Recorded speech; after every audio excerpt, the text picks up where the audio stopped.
I'd like to call this meeting to order. May I have a motion to excuse board member Mrs. Sue Yu from the board meeting tonight, please, for personal reasons? So moved. Dr. Daka, you second. All those in favor say aye. Aye. Any opposed? Motion passes 5-0. Roll call, Danielle, please. President Mr. Beach, Present? Vice President Mrs. Saya, Clerk Mr. Nishii, Present. Board Member Dr. Apodaca, Here. Board Member Dr. Eugenio, Here. Board Member Dr. Rios. Present. Thank you.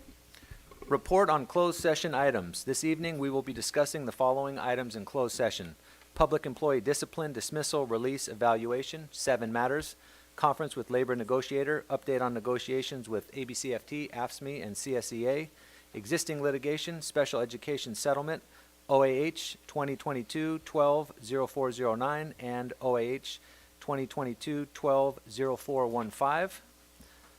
Clerk Nishii, are there any public comments on closed session? No, I don't see any.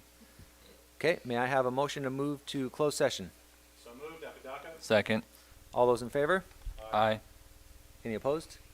Motion passes 5-0. What is this? You have a choice. Yeah.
Second open session. May I have a motion?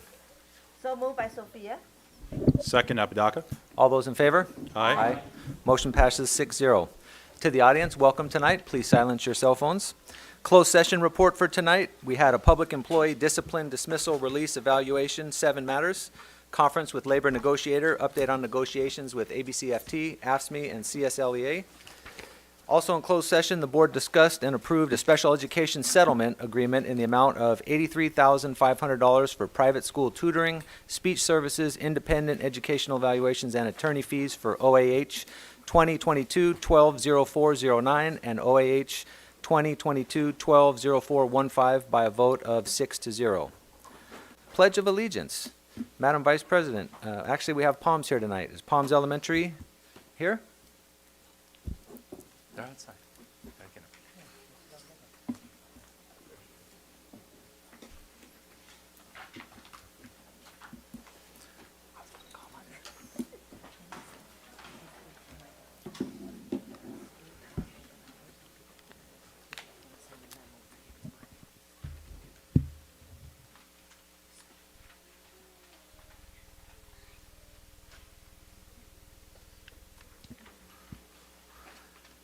Welcome, Palms Elementary. Step up to the microphone, please.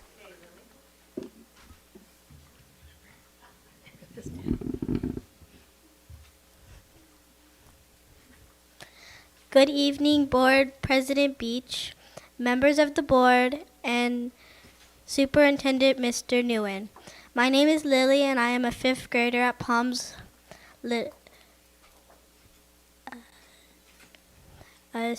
Accelerated Learning Academy. I am here tonight with my student council advisors, Ms. Arvizu, Ms. Carrera, our school counselor, Mr. Howell, and our principal, Ms. Yabamoto.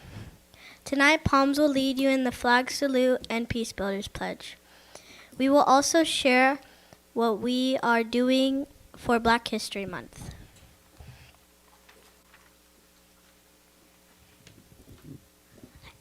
Hi, my name is Angelina, and I am a 5th grader here at Palms. As a member of Student Council, one of our responsibilities is to lead the school in our pledges. I will now lead you in the flag salute. Please stand.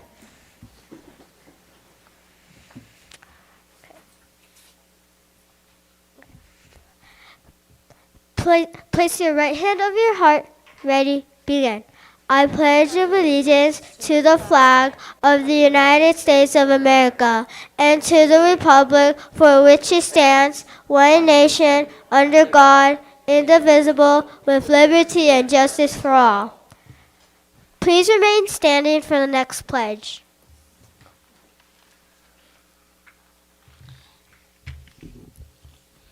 Hi, my name is Elijah, and I am a 6th grader at Palms.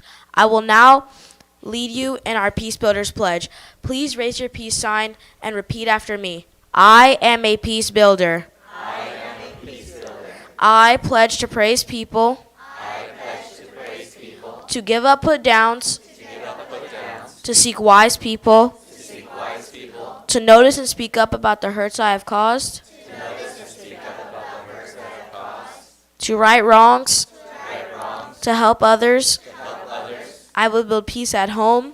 I will build peace at home. At school. At school. In my community each day. In my community each day. Thank you. You may now be seated.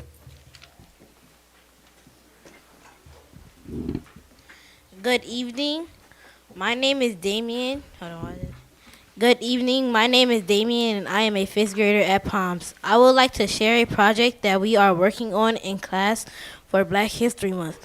Each student is researching an important African American and the contributions they have made are making in various areas such as music, literature, sports, and the sciences.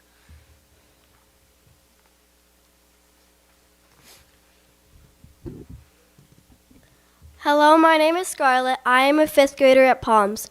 Our school counselor, Mr. Howell, and mental health professional, Mr. Pena, along with students across grade levels, are working on a video that celebrates Black history. The video features students presenting facts on just a few of the countless influential African American icons that contribute to the well-being and success of this nation. The students celebrated through dance after each presentation. By continuing to celebrate, we will make our future even brighter. Thank you. Let's hear it for these wonderful Palm students for doing such a great job. Thank you for allowing us to come and share a little bit about our school. Thank you. Thank you very much. Any board comments? Dr. Rios. Well, thank you so very much for leading us this evening, and thank you for your comments. It's always a pleasure to meet the amazing staff and your principal. I see her. Hello, Mrs. Yamamoto. It's always wonderful to visit your school and see all the exciting things that are happening, so thank you for sharing some of those here today. All right, Clerk Nishii. Yeah, thank you, President.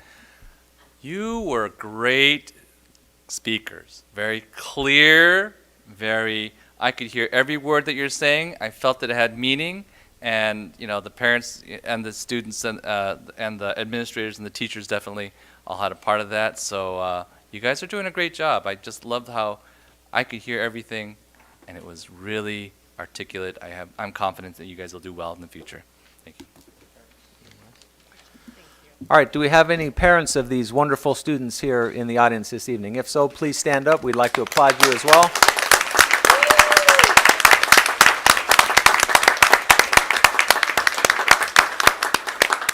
Students, you did a wonderful job, and for those of you that haven't finished your homework, you still got time. All right, all right. Have a good night. Thank you. Thank you very much.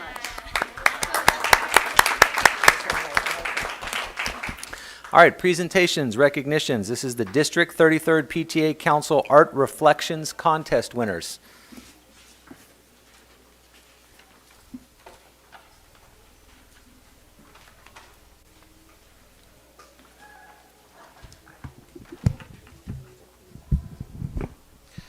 All right, first we have from Cerritos Elementary, Abigail Sen. Please come up if you're here.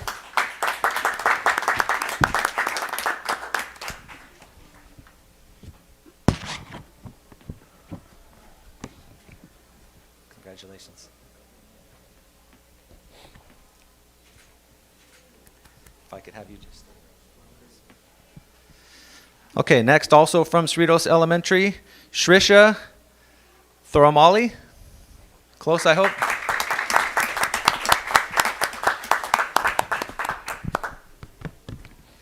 Congratulations. Stand right here. Stand right here. All right, next from Whitney High School, Braden Go.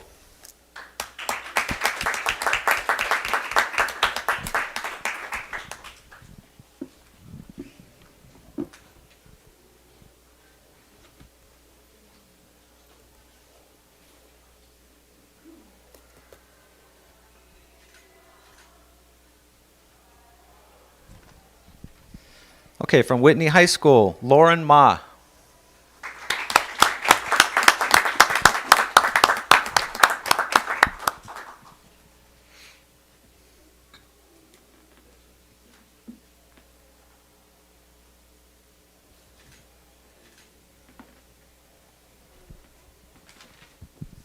All right, next from Whitney High School, Caitlin Mock.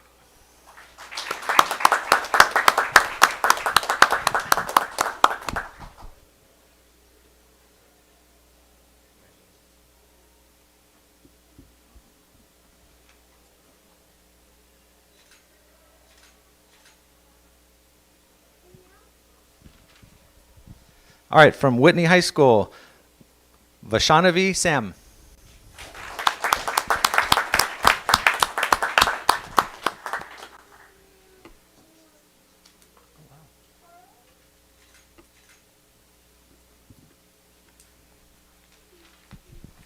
From Whitney High School, Joshua Yu.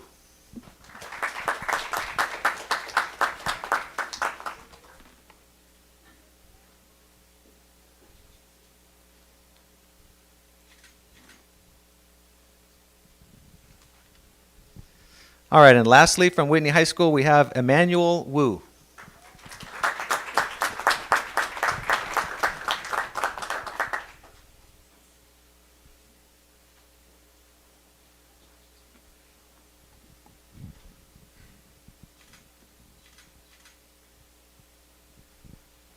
All right, if I could have my board colleagues please come forward. Can I have you please step down on the bottom step here? Family, you can come forward all the way to these tables for your photos. Yeah, well, we'll do that next.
I wanted to congratulate and thank these students one more time for representing our district so well with the 33rd District PTA.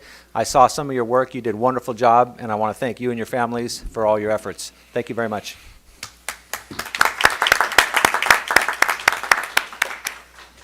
All right, Spotlight on Teaching and Learning. This will be the 2022-2023 Local Control Accountability Plan, LCAP, mid-year update, and I'd like to turn it over to Ms. Carol Castro. That's the name. Good evening, President Brad Beach, Vice President Sophia Say, Clerk Ernie Nishii, and our distinguished members of the board, and Mr. Tuan Nguyen, our interim superintendent. Tonight, I have a huge district team with me today to talk about the LCAP mid-year report. And it really is because I wanted the public, the community to see and to feel the transparency from our department about our progress with the LCAP and the direction that we're headed in. As you know, the mid-year updates are normally part of the requirements for the state of California in being able to receive LCFF funds. However, this year, the state removed that requirement, but we are moving forward with providing the community a mid-year report because we do feel that it's important for transparency purposes, and it's really a good reflective practice for us to know and think about where we are in our progress with our goals this year. So again, I'd like to thank everyone who's here this evening, and that includes Dr. Ricardo Lois, Director of Secondary Schools, Ms. Melinda Ortiz, Director of School Services, Dr. Krishina Wise, Director of Secondary Curriculum and Professional Learning, Dr. Evelyn Ha, our Director of Child Development and Special Programs, Dr. Colin Sprigg, Director of Information and Technology, and Dr. Verduzco, our Director of Pupil Support Services. The LCAP is not just one department, but it is encompassing our entire district, and that is why you see so many different departments and directors involved with the work with the LCAP. So as you know, the LCAP really is informed by our progress on the California dashboard data. We then create actions and services to address the areas of strength and weaknesses. And once we provide this report to LA County Office of Education and to the state, that is how we receive our LCFF funds. So why do a mid-year report? A mid-year report is really so that we can see where our progress is at, think about our successes, think about our challenges, and adjust along the way. Although we have goals in the LCAP, it is best practice to not just keep moving forward with the goals if we know that things aren't working the way they are. So we try to make adjustments and try to stick to our plan, but also reflect and think about some of the next steps we might need to make. I do want to highlight for you a new document that you see in front of you, which is this blue form. This is also available in our website under the LCAP. I had heard requests from many of you, as well as from our community, that they wanted something simpler to read because our 30-page LCAP document is really long and lengthy. But this provides a snapshot about our district, about the use of our funds and the approved budgets of our funds. When you open it up, it provides you with the 6 goals of the LCAP for ABC Unified. It gives you a quick overview of our California dashboard, the areas of successes and challenges that we've had this last year, as well as talking about our local measures and if we've met our standards in those areas or not. So this, again, is available on our website for families to access, and also available for you to review and acknowledge to our public about the different great things that are happening in ABC Unified. Just as a reminder, this is our timeline for the LCAP. This is the kind of kicks off the season to reflect, think about where we want to go for next year, and actually start planning for next year. So at this point, we do our mid-year data analysis by our departments, and we provide you with an update. We then start working with the community and providing input meetings of our educational partners. So currently, we are going around to our different secondary school sites and doing interviews of some of our students. Our EL counselors are interviewing our students to get their feedback. I also send out a survey to our teachers and to some of our classified and certificated staff to gather their input. We hold parent nights, and we go to our different committee groups to also gather their input. So between now and April, our directors, our departments all work together to really make sure we're gathering as much data as possible from our community groups and receive their input from all staff members on where they see the priorities of the LCAP and any feedback that they may have. Since many of them work in the schools, they actually get to see how these goals play out at the school sites and can give us some good reflective practices about what works best and what needs to be adjusted. In May, we then provide a proposal review to LACO. And then in June, we go to public hearing here with our board. It comes back as an LCAP action item, and we provide the local indicators report. As a reminder, this is year 2 of 3. So the goals do not really change in the 3-year cycle, but we can adjust how we try to achieve the goals. So that's really part of that reflective process that we look at. We then submit to LA County Office of Education in July, and then we begin to implement our new practices and policies starting in August once we've received our funding.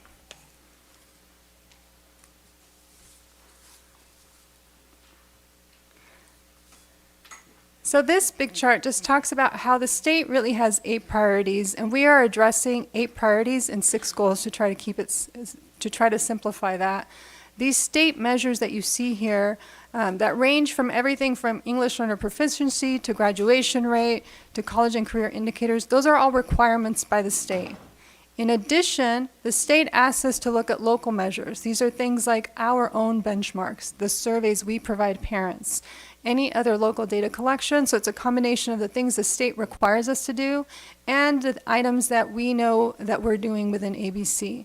In addition to that, we also look at other data such as grades. We look at teacher input from professional learning surveys.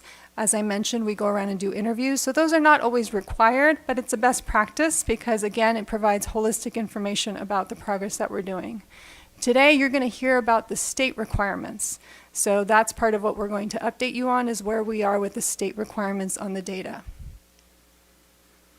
All right, so to get us started in updating you on our 6 goals is Dr. Verduzco, who's Director of Pupil Support Services, and she will be going over Goal 1, our basic services for learning. Thank you, Dr. Verduzco. Thank you. Good evening. So goal number 1, basic services for learning, ensures students access to fully credentialed teachers, highly trained paraeducators and school staff, and clean and safe learning environments. Our current metrics indicates that 100% of our teachers are appropriately credentialed and properly assigned. 100% of the classrooms met the Williams instructional materials requirements, and 100% of the inspected schools met the Williams facilities requirements. Current highlights include providing new and second-year teachers with mentor teachers to collaborate, secondary paraeducator training covering the following topics: responsibilities, expectations, ways to support and engage English learners with special needs, behavior and crisis prevention intervention, CPI. Our next step is to collaborate with human resources to provide time for new general and special education teachers to collaborate, conduct job fairs to recruit highly qualified special and general education teachers, and to provide training for elementary paraeducators. Thank you, Dr. Verduzco. I wanted her to come up and present to you some of this information. You may be asking, why is the special ed director talking to us about human resources? Because a lot of her work is closely in collaboration with human resources, particularly around supporting our special ed teachers, supporting the paraeducators that work in those classrooms, and making sure they're properly trained. So thank you, Dr. Verduzco, for sharing your good work in this area. To present to us Goal 2, Implementation of State Standards, I'd like to ask Dr. Wise, Director of Secondary Curriculum and Professional Learning, to please come up and give you an overview of this goal. Thank you, Mrs. Castro. Goal 2, implementation of our state standards. So Goal 2 is to focus on engagement of our English learners, students with low-income backgrounds, students without permanent housing, and for our students of foster youth. Our goal is to create culturally responsive learning environments and to ensure students are knowledgeable, teachers are knowledgeable, and skilled with rigorous standards for curriculum, standards-based curriculum. To measure our work, we are here to overview the benchmark data of ELA, math, and science. So what you can see here from our data, from the end of the year benchmark of 2022 to the midpoint this year, there's a slight increase in the areas of math and ELA. The CAST assessment for science is given at the end of the school year for grades 5, 8, and 11. Post-pandemic, across the state, ELA and math showed some decrease. However, for ABC science, data increased, post-pandemic increase. So we're very proud of our increases that we made in knowledge, and I want to acknowledge our science teachers. We hope to continue this number for our assessment that is coming up in this March. We want to highlight a few things for elementary school and for secondary. One of our highlights for elementary is that we have reading specialists that provide interventions at each of our elementary schools and support our teacher with our reading by 3rd grade. Also in elementary school, we have a focus on our math STEP initiative and our district coaches to include professional development and curriculum updates for all of our elementary school students. Looking at our next steps, we will continue to work with district coaches to support 5th grade teachers in science and really look forward to our Science Olympics based on our NGSS or our Next Generation Science Standards that'll be coming up in the spring. Let's also highlight secondary. District coaches work with teachers to analyze the data to ensure that what we are teaching is based on what students need so that we can meet those holes and gaps for our students. Our second highlight are our monthly meetings, and so we're very proud to have a district counselor that supports our AP and principals as we continue to have continuity across our student support systems. And for our third is our focus on our English learners and supporting with our EL roadmaps and having training for all of our site principals as well as their EL counselors. They were doing that work together to build continuity on their school sites. Next steps, secondary is so excited. We're going to be piloting our writing programs, our writing centers that are already in progress. We're piloting them.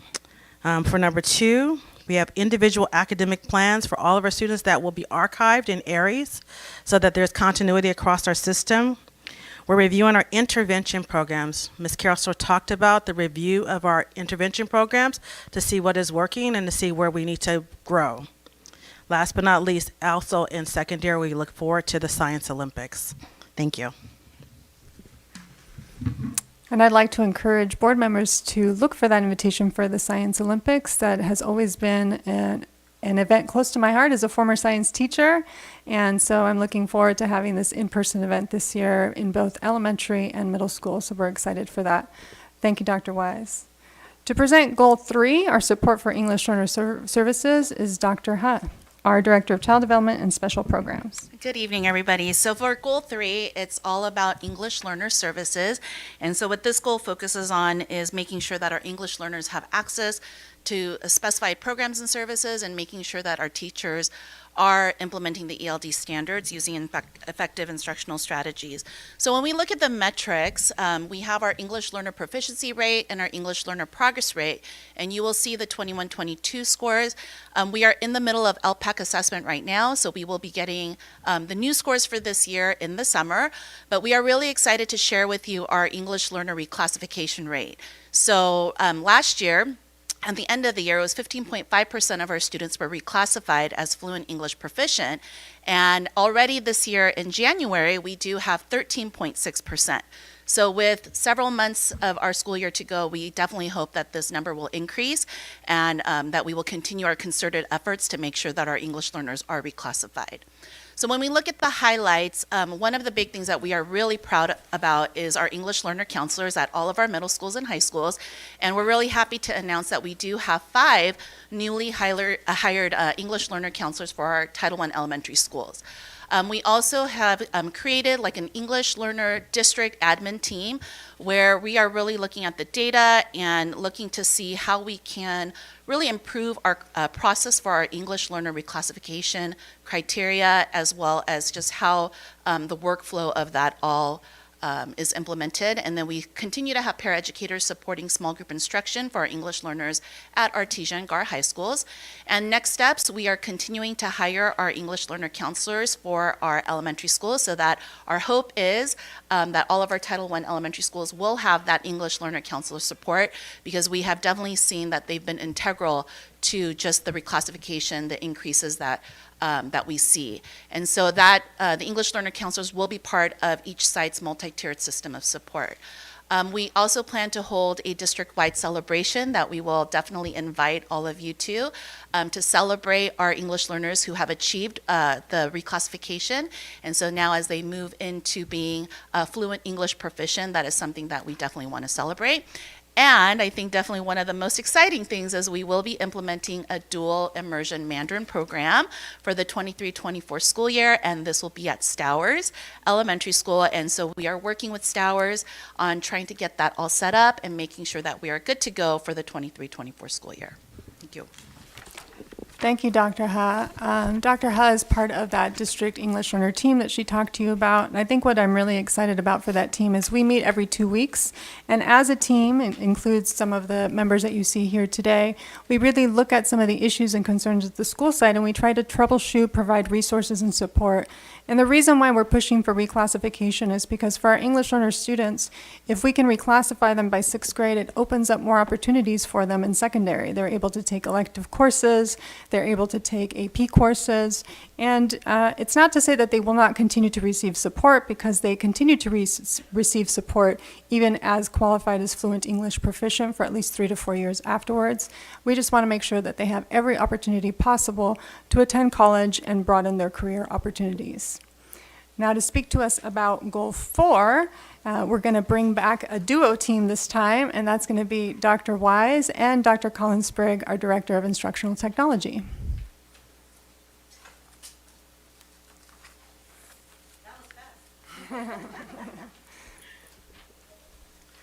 Goal 4, very near and dear to my heart.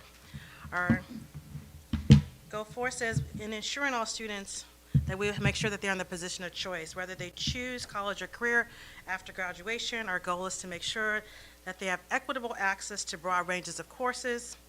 Students can access learning that prepares them to do well in college or career training, and that they absolutely graduate from high school here in ABC. This data here has shown you our showcase of our engagement, achievement, and access. So looking at AP exams, my daughter's a senior, so I'm kind of excited about AP. But look at, we had in 2021 a 69% passage rate, and now we are at a 78%. That means the majority of our students have received a 3 or above on a scale of 1 to 5. In 2020, 59% of our students completed A through G courses, a set of classes that makes them eligible to attend a Cal State or UC, in comparison to the state number at only 43.6. If you look at our EPA again, we've had an increase for math at 41, and for ELA at 41 and math at 28. And our early assessment preparation or early assessment program determines whether or not kids are college and career ready. Our PSAT data is also very hopeful. If you look at our data reports for ELA and math, this is much higher than the state rates. And so we are much higher than state rates. So look at our highlights. Again, that district counseling teams have received district-wide training for our counselors and APs, including our principals. In the past 6 years, one of the things I'm most proud of is our own Sasha Leonardo continues to oversee programs and write grants for our CTE programs to ensure 21st century upgrades to equipment, as well as professional learning for our teachers to stay in compliance with state and federal regulations. To date, this year, CTE incentive grant was awarded $1.2 million. The K-12 Strong Workforce Grant was granted over $800,000. And so looking at our next steps, we will continue to offer summer programs that include intervention, credit recovery, and acceleration and enrichment. Artesia High School will join Whitney High School as an early college school here in ABC, allowing students to graduate with a high school diploma and 2-year degree. And this spring, we look forward to secondary team hosting the first district-wide leadership summit here with our counseling team. Next is Colin Sprigg. Good evening. Goal 4 update for technology. We completed a comprehensive device refresh or replacement cycle, a little larger than our normal year. Almost approaching 4,000 new devices that were proactively purchased last spring and distributed to schools to help schools recover from some of the losses that were accrued over the COVID years. We also hired 2 new technology assistants. This lowers the ratio of technology assistants assigned to our schools so that schools get more timely tech support on demand. Professional development, we're focusing on instructional technology integration. We're focusing on the Google ecosystem and its many apps and a variety of instructional productivity apps that teachers use across the curriculum and across the grade levels. Next steps, this month we're really excited to launch what we're calling Always On. It's a new device repair program. We've partnered with the ABC Adult School and their computer repair program, in addition to 3 outside repair agencies that we have relationships with. This gives us 4 different routes to quickly get our devices repaired and turned around in a way that the IT department has not been able to do during the COVID years. In addition to that, we've purchased 500 devices for the sole purpose of putting on the shelf in all our school libraries so that we can have a hot swap anytime a student comes in with a broken device. No more downtime for students. So we'll give them the device immediately.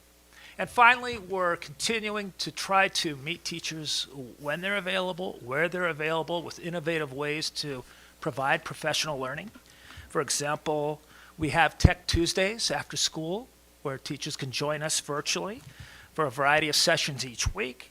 We do mini sessions where we might have a teacher with maybe just a few people that have joined to learn about particular topics. Tech Talks, we highlight exciting teachers and what they're doing across our schools. And of course, we meet each month with the teacher leaders of every ABC school to help move instructional technology forward. Thank you, Dr. Sprigg and Dr. Wise. I want to go back to this slide because there's a little bit of a correction, and I want to highlight something for you. First, let me highlight the AP pass rate of 78.3%. Last year's pass rate was 69.7% at the end of our 21 school years, at the end of 22. So we have gone up increasingly.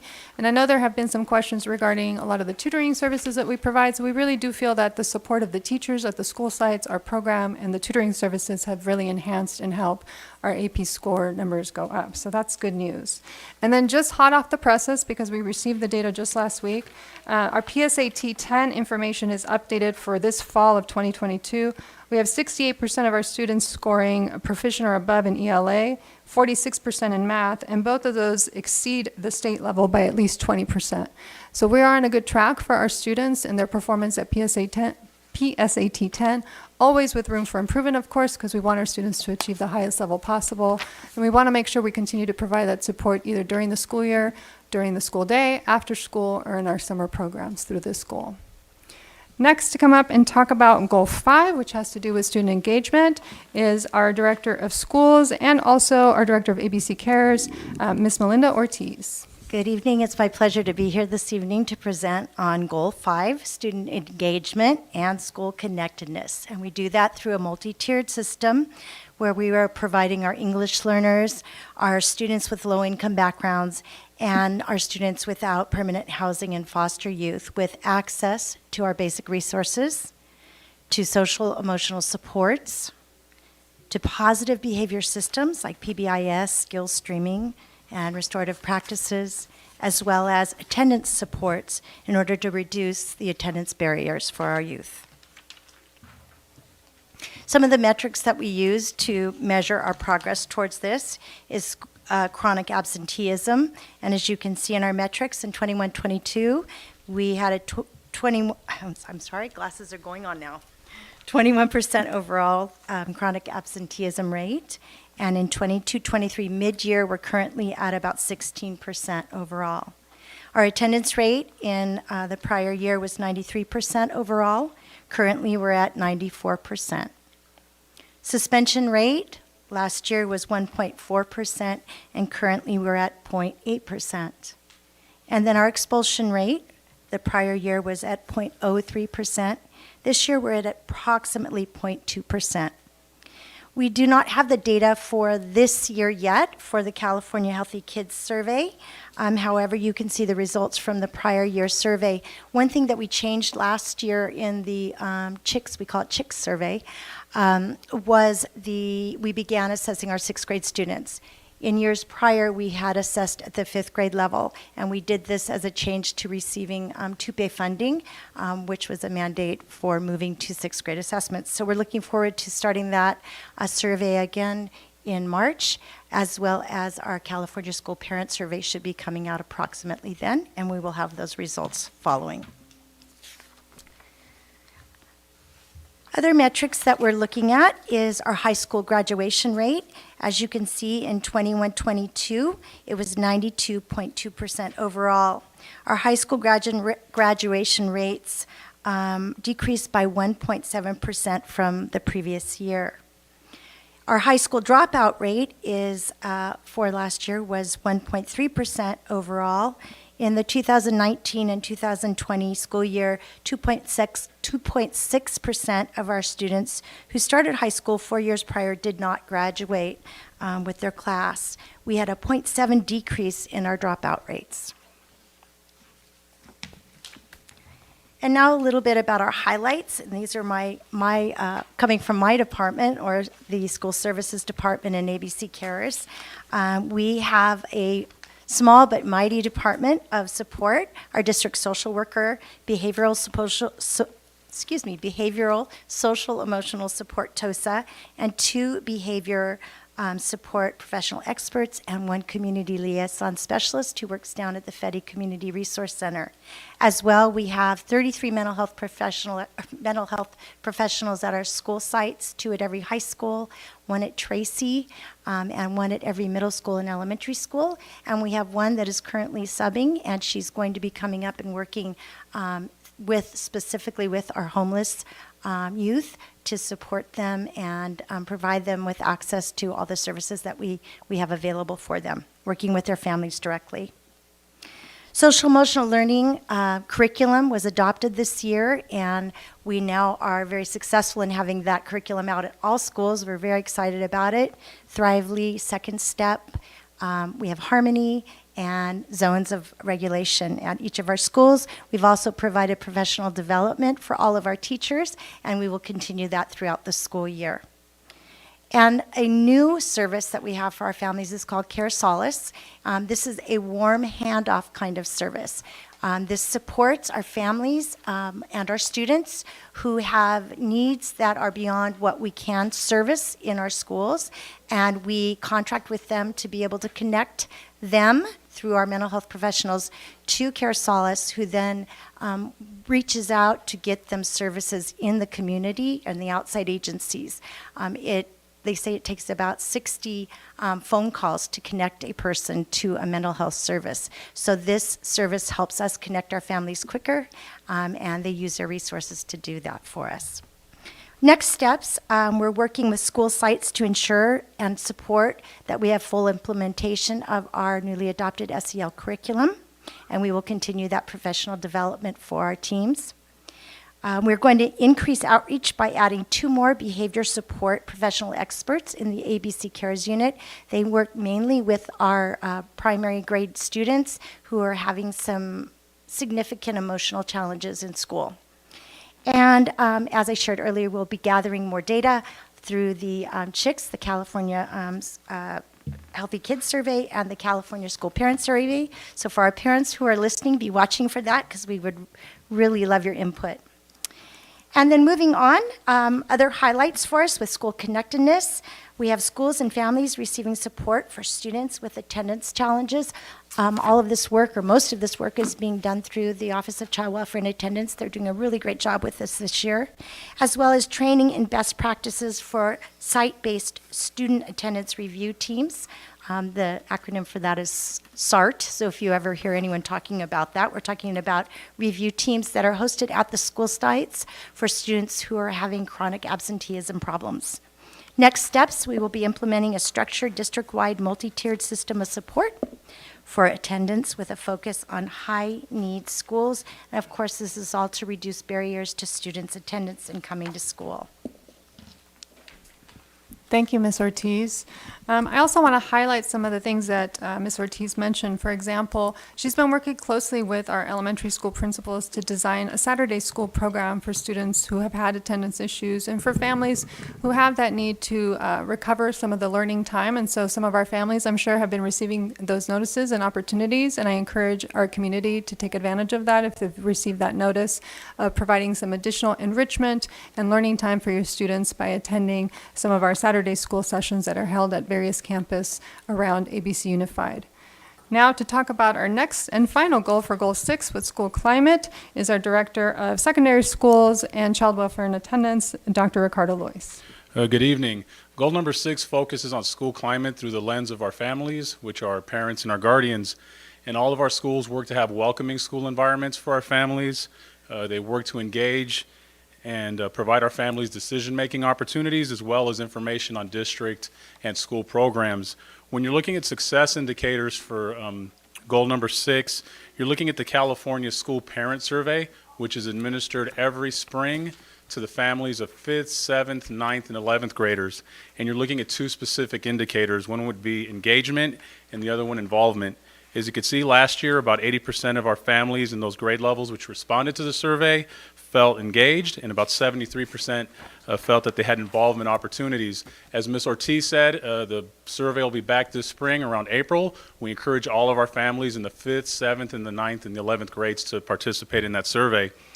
When we look at the highlights, our schools continue, especially coming out of the pandemic, to provide decision-making and involvement opportunities through our parent groups such as PTSAs, PTOs, the school site council, the English language advisory committees on campuses, and under the leadership of our equity officer, Ms. Adrienne Thomas, we've also developed a Black family circle, a Hispanic Latino family circle, and a Black family parent advisory group. And this year, we're especially proud that in December, after a 3-year hiatus, we relaunched the Parent Leadership Academy for all of our families to receive inspirational words as well as practical information on supporting their students. Moving into the future, we hope to develop a larger scale parent advisory group that is inclusive to all student groups and families, and we're looking to also restructure our Parent Leadership Academy to include a college expo and a school showcase as a one-stop shop for our families to learn more about our districts and the opportunities here. Thank you, Dr. Lois. One of the things that you don't get to see on here, but it is critical as well, is safety. And I know that Dr. Lois and his department have been working hard to make sure that our students and staff feel safe at schools. And that is one of the questions on the California Parent and Student Survey. And for those families that are listening to this, because we keep saying we want to encourage you to participate, it's because we want high participation rates on these surveys because we really do read them. We read the comments, we read the percentages, we analyze it, and that really helps to drive our decision-making process in the future. So again, we encourage all of our families to participate for that. Before I move on to close the presentation, I would like to ask if we could please give a round of applause to all of our wonderful directors for all of their hard work in all these areas.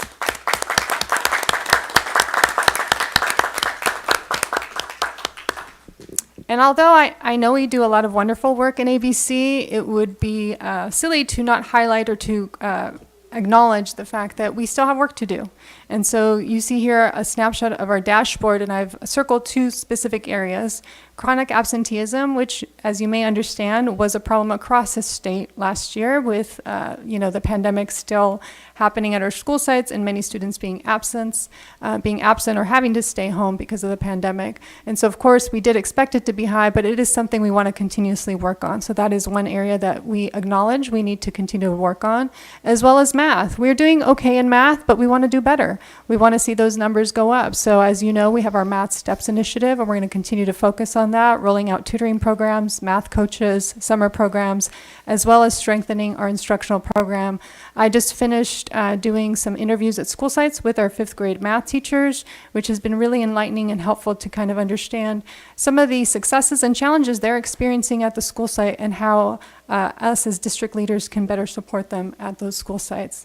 So again, this is our LCAP video review, bringing together all the components of supporting our students at school with academic, social, emotional, and safety needs, and also addressing both our reading initiatives and our math initiatives. Thank you very much, and I open it up to questions. Thank you, Ms. Castro. At this time, I'll bring it back to the board. Vice President Say. Hi, Castro. I really want to say this is really good data to let us know what happened in our district. I want to thank you and the staff too. I have a question actually directly to you, probably not Dr. Hart, because this is regarding the Go 3 update and implement a dual immersion Mandarin program. Do we have enough qualified teachers to teach? Is this going to come in after summer, the fall, starting fall on that program? So the program is slated to begin in fall of 2023. We are in the process of forming the program altogether. You will see that EdJoin will fly the position soon for a specific teacher that starts with kindergarten. And we are taking interest at this time. Once the schools of choice process ends, we can then start enrolling some of our students into the program. Because I was told we have about approximately 2 classes of the kindergarten program for this dual immersion program. 2 classes, you're going to open 2 kindergarten at Stowers. Right now, we just have interest. And so we have to wait for the actual enrollment before we decide the number of classes that we can offer. Because, anybody can say, I'm interested on a form, but it's until we say, well, now you have to officially enroll. And so once we have those official numbers, then we can, with confidence, say how many classes, if it'll be 1 or 2 classes that will begin at Stowers Elementary. Yeah. And another question is about, if this program, I thought we also going to have TK or a PK program too, before the kindergarten. It is recommended in all the schools that we visited and the programs we've seen, it is recommended that this begins in kindergarten. Have you decided language that we're going to choose? They have, one is a Mandarin part, and the other one is, China version, the 2 versions. Do we do dual, or we just only focus 1? So it will be focused in one specific type of the Mandarin language, and that is a decision that we're going to collaboratively make with the teacher that we hire. I know that the Stowers team has visited other dual immersion Mandarin programs in surrounding districts, and we have another visitation coming up next month. And so once we see, we've been hearing like all the pros and cons and trying to understand all the pitfalls other districts have gone through so that we can have a better understanding. We definitely hear that there's a preference out there, and so that's a discussion that we'll have with the teacher and with the team at Stowers once we make those decisions, because that will drive the adoption of the curriculum and the books and all those things. Because there's going to be a huge change in decision making on that. Thank you. I want to leave other question to my other colleague. Dr. Rios.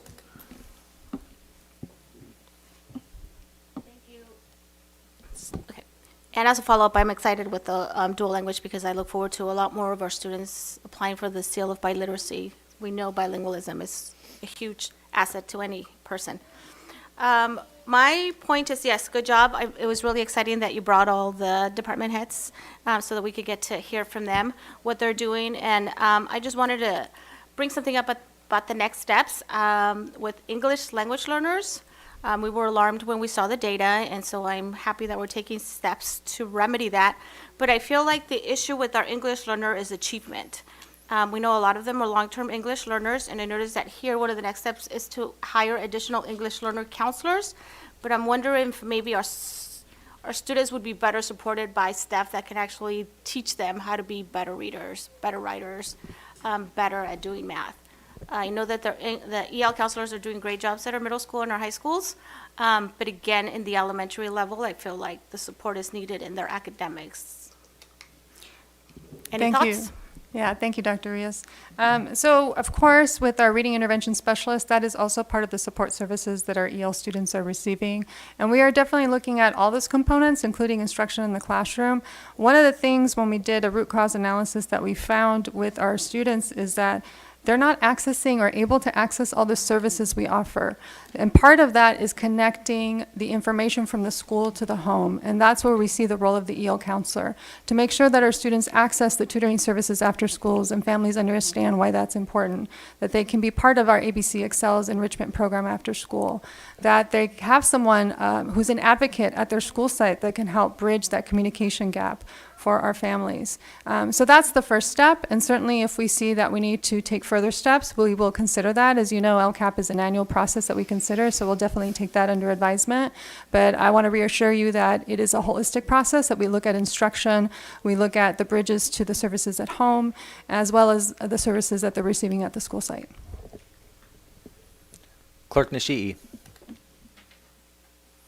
Well, thank you. And yes, that data is going to be very important at the end of the year to see if we had any improvement, because ultimately we're looking for an improvement in achievement. Okay, thank you.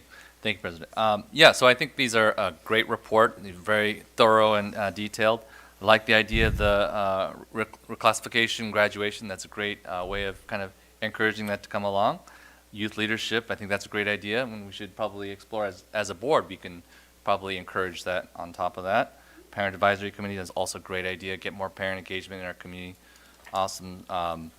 Saying all these good things, but Mandarin, yes, that's a great thing.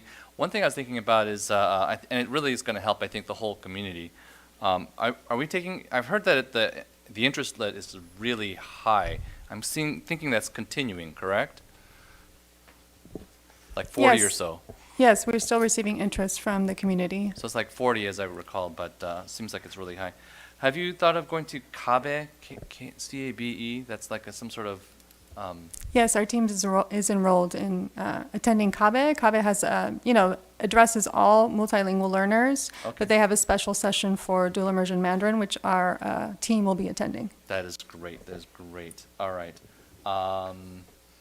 And Saturday school curricula. What is the curricula in the Saturday school? The principals have actually been working together on this. They've been in small groups to really decide what kind of curriculum would be best, because as you know, it's different students, different needs. They're involving some enrichment, some math, some literacy, but all around more fun activities rather than just academic activities, so that students don't feel like they have a 6th day of school, but that it's an opportunity for them to catch up on work, so if they have work to catch up on.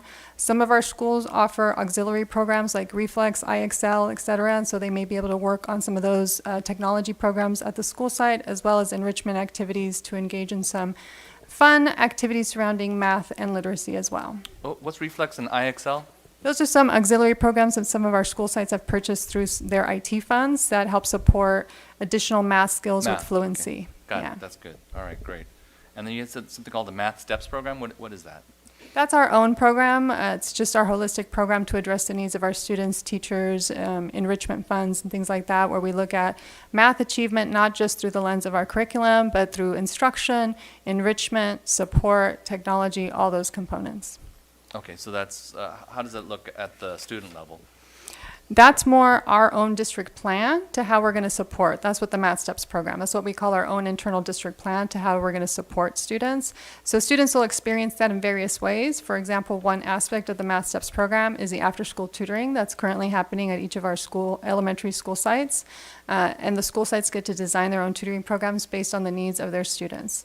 Many of our schools are using their own teachers to stay after school. And for those schools that are not able to do that, they have outside consultants like TutorZone or other tutoring companies that are coming in to do one-on-one tutoring with our students. Okay, so the steps is basically the strategy, And then how's that implemented to the students? Is either through tutoring or various, you said, environmental concerns and things like that. Right, professional learning programs that we provide for our schools as well. So professional learning, so it's professional learning and tutoring and things like that. Okay, great, thank you. All right, Vice President Say. I keep other people first, okay? This is regarding the school climate and your exposure rate. For 2021, you are 0.1% overall, but your the middle from 2022 to 2023, the rate is a 0.02 or just 0.2, missing the decimal there. School climate. Thank you. I actually meant to point that out, and I apologize for not pointing it out, but the expulsion rate is, there's actually a correction on the document you have. It should read 0.03% for 21-22. We caught that correction after we had already printed it for you. And for this year, at the mid-year, it's 0.02. So we have lowered the expulsion from last year, right, at this point in the mid-year, hoping that it stays below what last year was. But that's basically the comparison, that it was a little bit higher last year, and now we've lowered it this year. That's what I thought, yeah. And one more question, President. This is regarding the graduation rate. I know Mr. Ortiz presented we dropped to 97. Is this because COVID and we have a chronic absenteeism rate? Is that kind of directly related to the graduation rate? Yes, you're correct. That is correct, that the decrease can be attributed to, if students are out of school and out of class, they're not able to pass their classes, and that contributes to the graduation rate. Many of these students may be graduating as fifth years, and fifth year students don't count into our graduation rate. So that's also part of the attrition, is that a lot of students who were struggling during COVID did take a fifth year to graduate. So hopefully those numbers continue to go up, but that was part of the decrease. Because I'm concerned, President, about chronic absentee rate. Because on 2021 to 2022, we had 21% overall. But right now, 2023 to 2023 mid, we are 16% already there. So we need to kind of pay a little extra attention on that. Thank you. Correct. Thank you. Clerk Nishii. Yes, this will be really quick. Regarding the expulsion rate that I guess is improving, what is it, similar districts like us, what is the expulsion rate? Are we somewhere on below, above? We're below what other districts have around us. I can give you some information in our Thursday notes to the board, some specific information regarding surrounding districts, but we do fall below what other districts typically have as expulsion rates. And then in terms of the student safety, some of that can be an issue, right, in terms of the expulsion rate and how people feel about how safe we're keeping our campuses. Correct. So I don't know that, if we're way below the average, if that's a great thing that we need to improve on, or I don't know if the word is improve. Right, because you don't ever want to remove students from a school setting, but you do want to make sure we're keeping our campuses safe. And so those are difficult decisions to make, and I know that it's a decision that we do not make lightly, nor do you. So That's why it's good that it's a low number, because they are very difficult decisions, and it's about students at the end of the day. Thank you. That's it. Thank you, Clerk Nishii. I'd just like to say thank you to this amazing leadership team. Great presentation. I really like to see that our scores are improving in absenteeism and academics, and I agree with your assessment, Ms. Castro, about we still need to do some work in math and our attendance, but just want to say please keep up the great work for our students. Thank you very much. Okay, we'll move on to our Communications Officer Quarterly Update. Mr. Smith.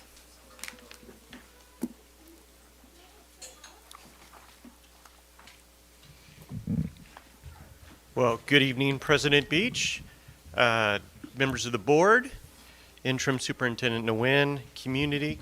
It's great to be here with you again this evening. District communications have shown great deal of reach throughout the first half of the fiscal year, which began, of course, last July. Over 55,350 users have been reached on Facebook, an increase of 157% over the previous 6-month period.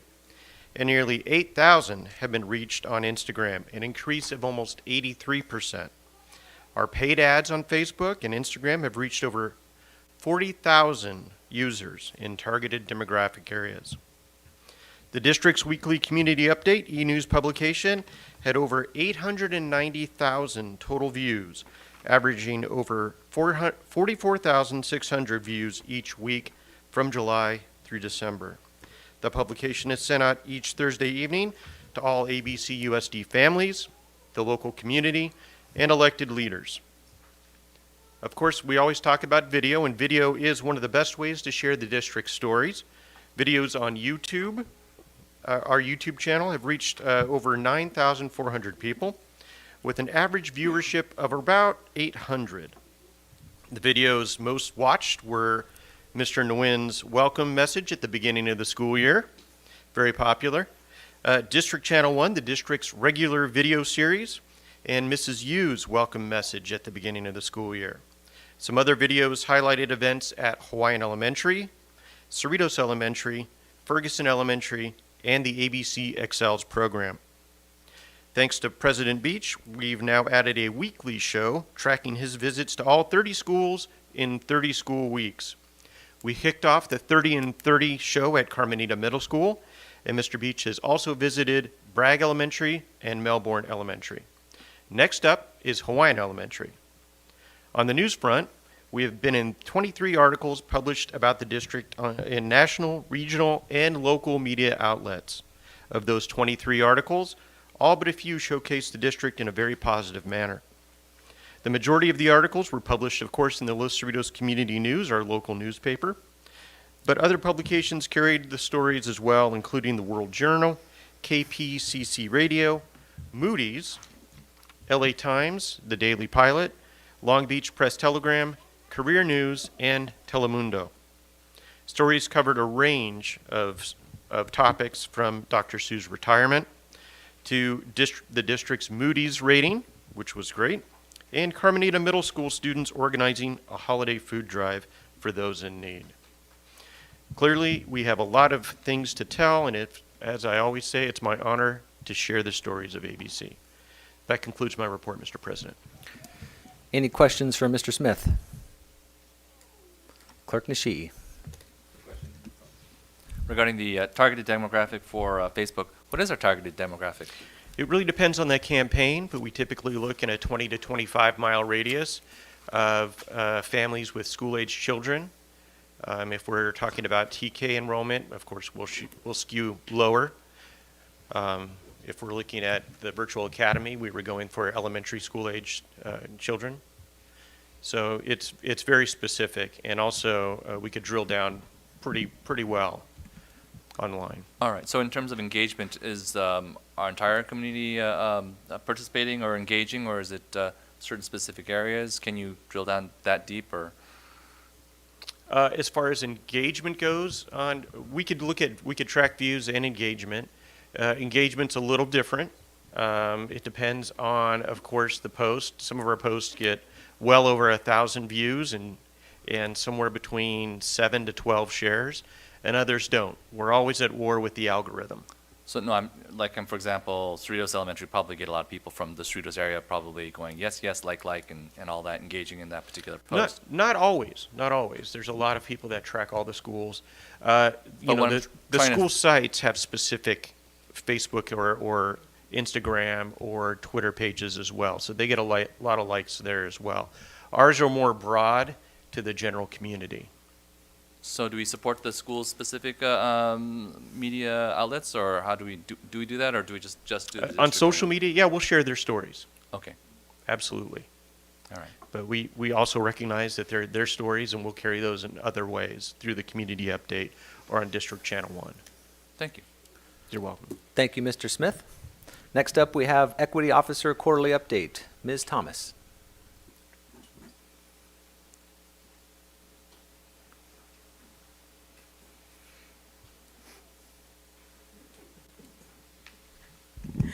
Good evening.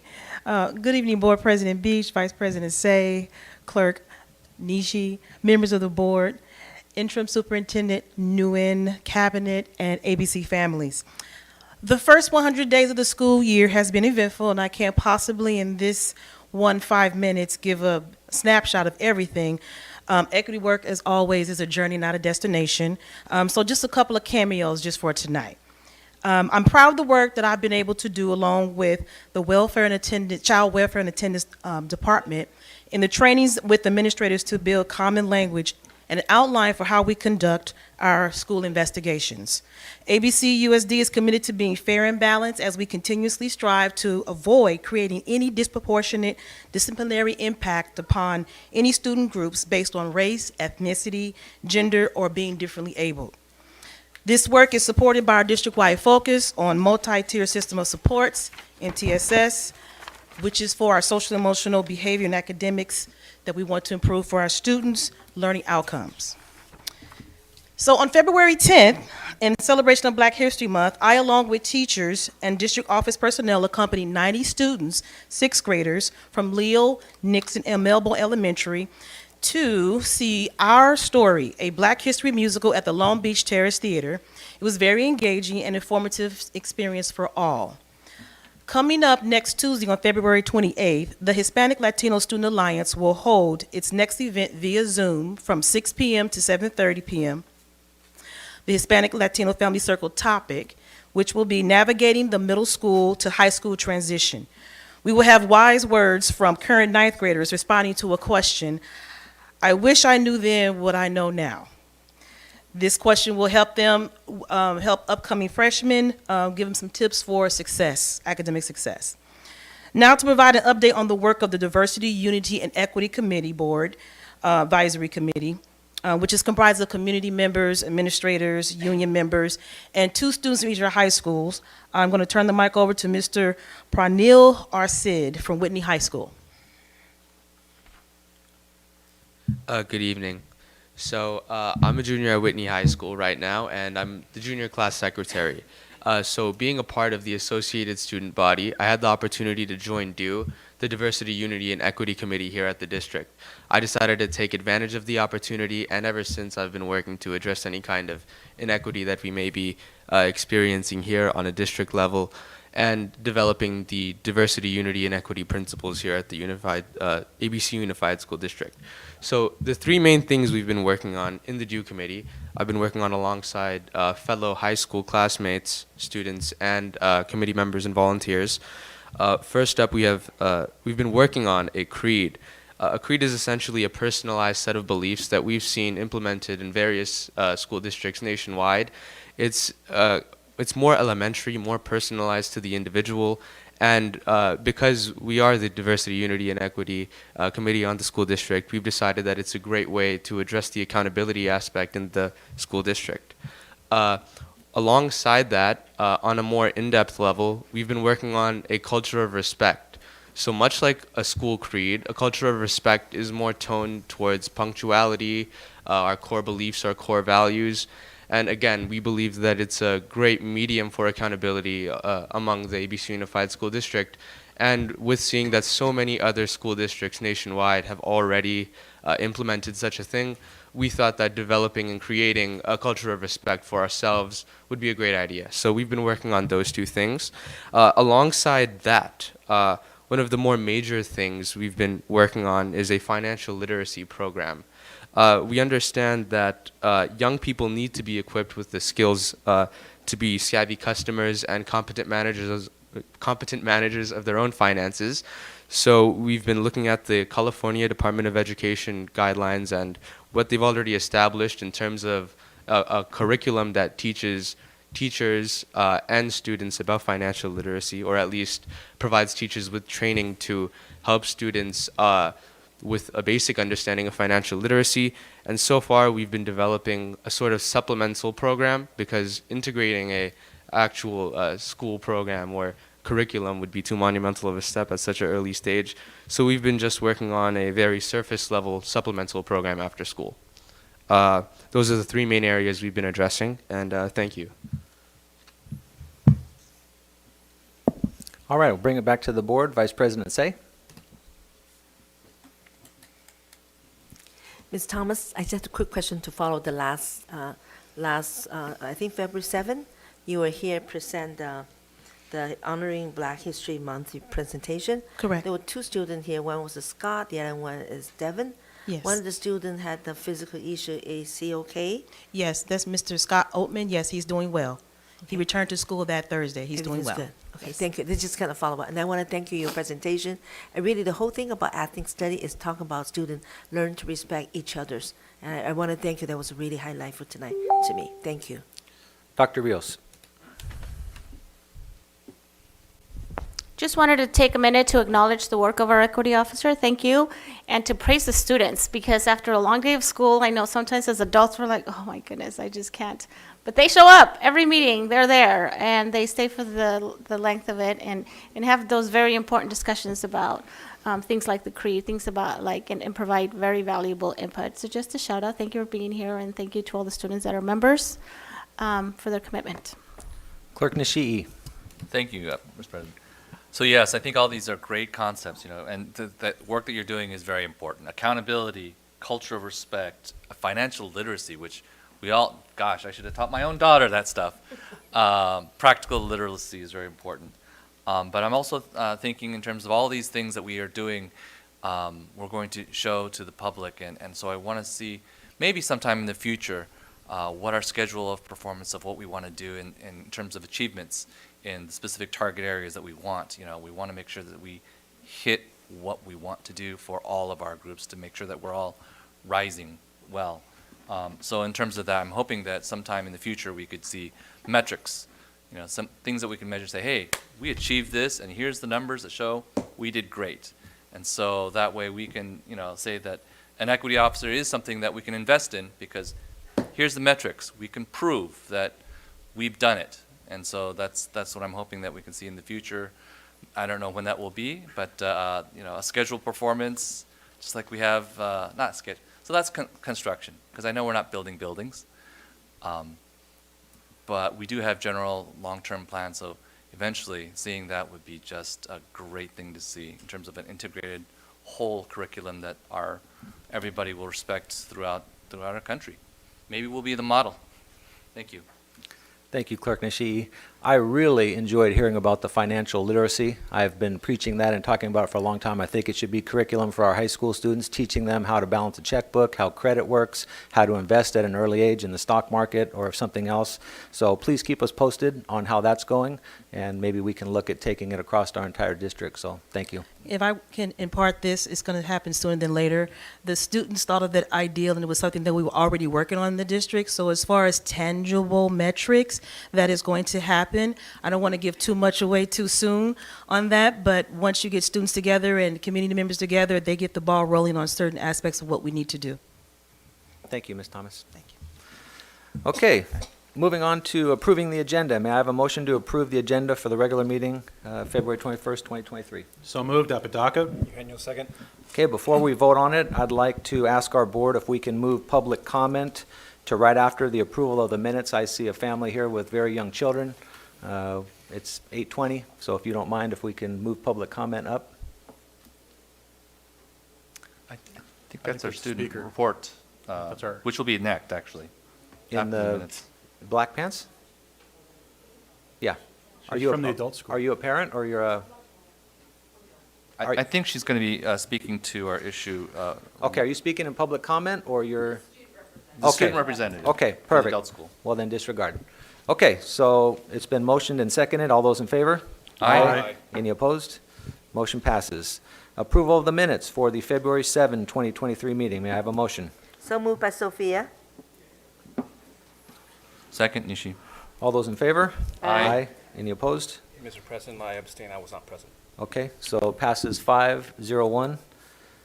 Number 12, approval of the minutes for the January 31, 2023 meeting. May I have a motion? So moved, Nishi. Second by Sophia. All those in favor? Aye. Any opposed? Mr. President. Any abstentions? Abstain. Same here. Abstentions from Apodaca and Eugenio. Okay, passes 4-0-2.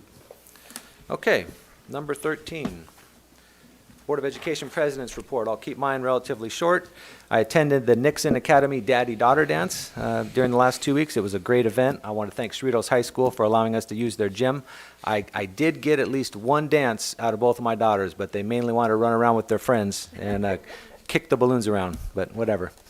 I attended the Day of Remembrance event at Whitney High School last Friday. I want to thank Clerk Nishii, Dr. Wise, and Principal Stoffers for putting on a wonderful event. We got to hear testimony from Japanese Americans that experienced being put in the internment camps firsthand, and there's nothing more powerful than hearing directly from people that experienced something. The speakers talked about having to pack a suitcase in 5 days and leave everything they had in their home, including pets. It was really heartbreaking to see, and then go stay in an internment camp for up to 2 years. And also, many of these people that were in there turned out to go fight for this country. And I just thought how patriotic of these Japanese Americans to be treated that way, which was unconstitutional in my opinion, and then go fight for this country. And I applaud them, and I just want to say thank you, Clerk Nishii, for putting that event on. Lastly, just wanted to notify the public that I met with Union President Ray Gier, and that concludes my report. Interim Superintendent, Mr. Nguyen. Thank you, Mr. Beach. We did not compare notes, but I attended the Day of Remembrance at Cerritos High School today, and basically comments are the same. I want to thank Clerk Nishi for pushing us to put this on. Thank you to the staff for working hard on this. It was very powerful. You just have to be there and listen to the gentlemen's were 94, 95, and still talk about what happened to them 80 years ago, like it was yesterday. It was just, living history that we can learn from and move forward as a country. So thank you of the staff and the school and for doing that. I was very proud. It was a really good event. Next week is what we have Public Schools Week, where we celebrate nearly 100,000 public schools in this country, servicing more than 50 million students with 3.1 million teachers and hundreds of thousands of administrators and support staff working in public schools every day. So we have nearly 9 out of 10 students attending public schools. Public school is what we call the great equalizer for children, right? Where they have lifted generations of people from poverty to high income, where they're helping young adults on the path of fulfilling life. So I am a product of public education, and we're very proud working in public education, and I want to thank the teachers and the staff and the parents for believing in public education. Last week, I was with the principals of Carmenita Middle School, Cerritos Elementary School, Gonzalez, Stowers, and Whitman to celebrate at an event to recognize the California Distinguished Schools ceremony. We are a district with the most schools being recognized. The state superintendent of instructions, Mr. Tony Thurman, single us out and recognize ABC and Miguel Marco for being Principal of the Year to receiving the Bell Award last year. So it was really special. I mean, we have good schools, we have good administrators, but it's great to see that the state is recognizing us, in a very special way. Next month, 4 of our middle schools again will be recognized. They have been redesignated as middle schools to watch, and this Carmenita, Haskell, Ross, and Teslop Middle School. So we will be in Monterey, also where the state will be recognizing them. So we have great schools in ABC. So today, start of what we call the legislative season, where we just have 2,600 bills being introduced in Sacramento. We don't need 2,600 more laws. But there are 3 bills that special interest to us that we should follow. One is AB 377 that will combine the CTE program with the Strong Workforce program. This will bring in additional funding for ABC, so we will watch this and support this program. A second one is SB 28, which will place a $15 billion bond in the March 2024 primary election. This is a state general funds bond where they will provide funding to schools for modernization and construction matching fund. We don't have the current bonds ran out of money, so we need this bonds to support our schools. And of course, the last one is SB 98, which looking at funding schools based on enrollment versus attendance. And that's SB 98. There's some talk about that. There's pro and con with that. So we also watching that one closely. Thank you, Mr. President. That's my report. Thank you, Mr. Nguyen. We'll move to student board representatives. Romelyn Forstrom.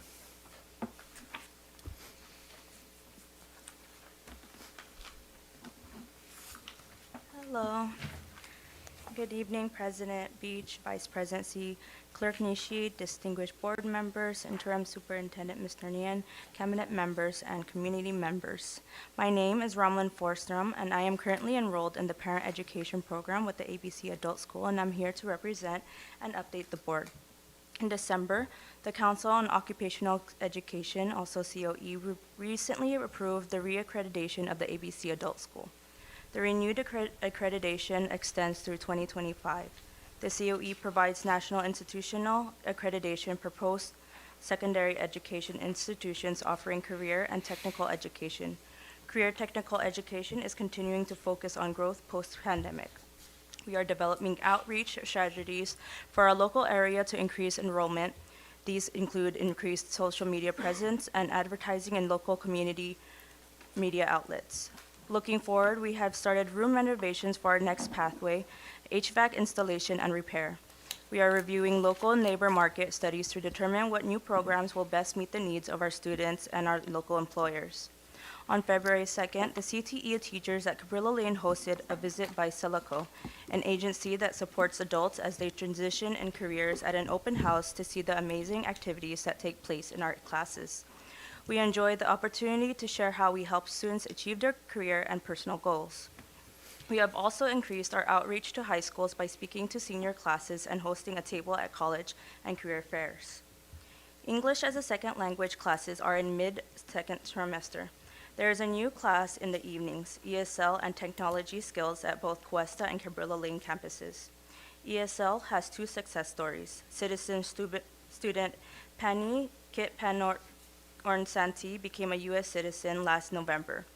ESL and Integrated Education Training Medical Assistant student Hamida Okubanjo is set to take the NCLEX and RN exam this year. A few ESL students are also taking the GED high-set preparation classes. ESL continues to strengthen the bridge with career training and academics. The academic students have been working hard to meet their goals. With the fall semester behind us, we already have 24 students who have earned their high school diplomas and 123 students who have passed their GEDs or high-set tests to earn their high school equivalency certificates. All of the staff and students in the academics departments are looking forward to our graduation ceremony in June. Our parent education program welcomed 2 new instructors who bring fresh ideas and lots of enthusiasm. Besides our morning classes for families with children aged 1 to 5 years, we have a night class to accommodate parents who work. We have added a science exploration class and continue to provide online option with afternoon cooking and art classes. Currently, my 3-year-old daughter and I are enrolled in the science and cooking classes, which myself and the other families have really enjoyed through both spending time together on field trips in the community as well as in class. We had the 2022-2023 Open House Craft and Fitness Fair at the Cabrillo Lane campus on October 12, 2022, showcasing all programs at the ABC Adult School, Cabrillo Lane campus. ESL students led a flag parade, cosmetology offered hair and nail services, and the fair also included local vendors, student-made cultural displays, raffle prizes, music, and more.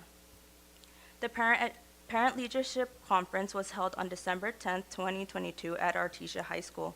This was a new location for the event, and it was a great success. There were over 200 parents in attendance, along with myself and a superb performers from ABCUSD schools and community exhibitors. The event included knowledgeable speakers and presenters providing important content to support their students' needs. This event was made possible by parent and student volunteers, along with our dedicated staff, which helped make this event one of the best PLCs so far.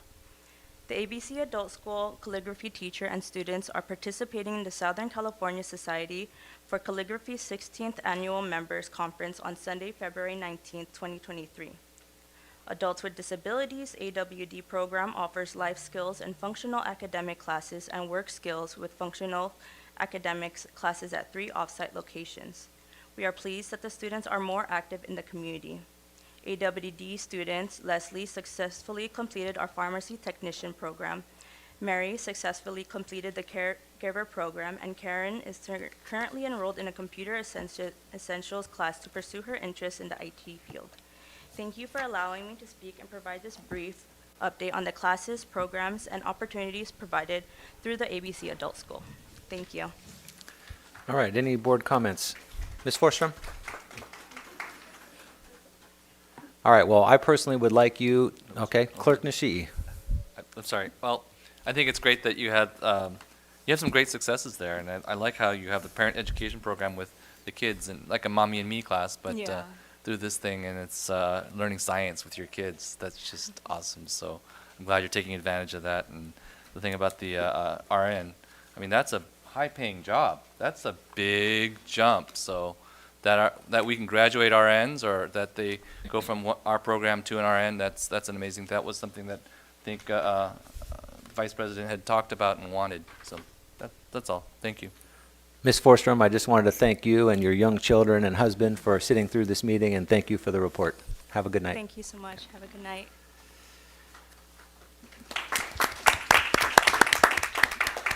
Okay, next is employee representative reports. Are there any tonight? Okay, seeing none. Moving on to public hearing, union proposals. Initial proposal from CSEA to open negotiations for a successor collective bargaining agreement for the 2022-2025 master contract. I would like to open a public hearing on the initial proposal submitted by the California School Employees Association and its ABC chapter number 24 CSEA to reopen negotiations for a successor collective bargaining agreement for the 2022-2025 master contract on Article 1, Agreement, Article 27, Ratification. Copies of initial proposal are available for the public to view. Copies of initial proposal are available for the public to view. Are there any public comments? Clerk Nishii. I don't see any. Hearing no comments, the public hearing is closed. Next, we have district response to CSEA initial proposal to negotiate a successor collective bargaining agreement for the 2022-2025 master contract.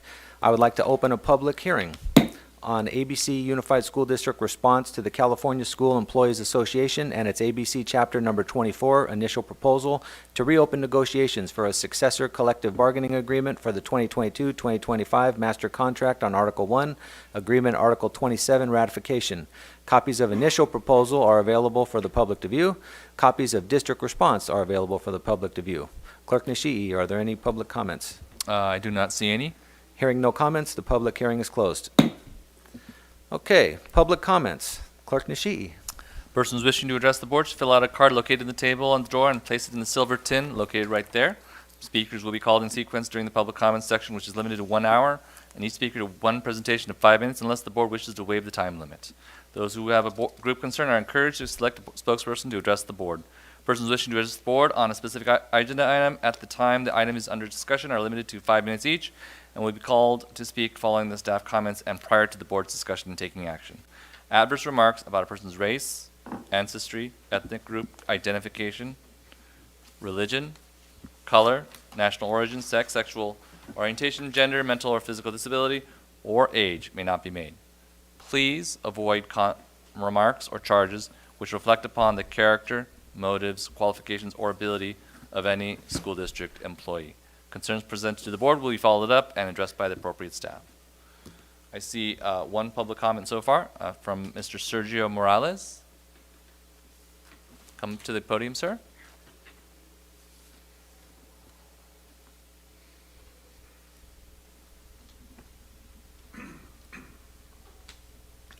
Hi, good evening. Thank you for this opportunity.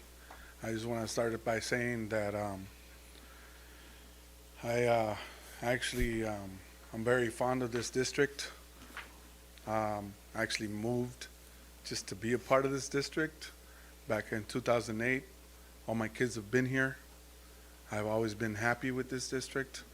I've actually always said that if you want a private education without having to pay for it, come to this district. I told everybody that I know. All my kids have been here. And I've been happy until now. A lot of my kids have graduated high school at Artesia. 3 of them, actually.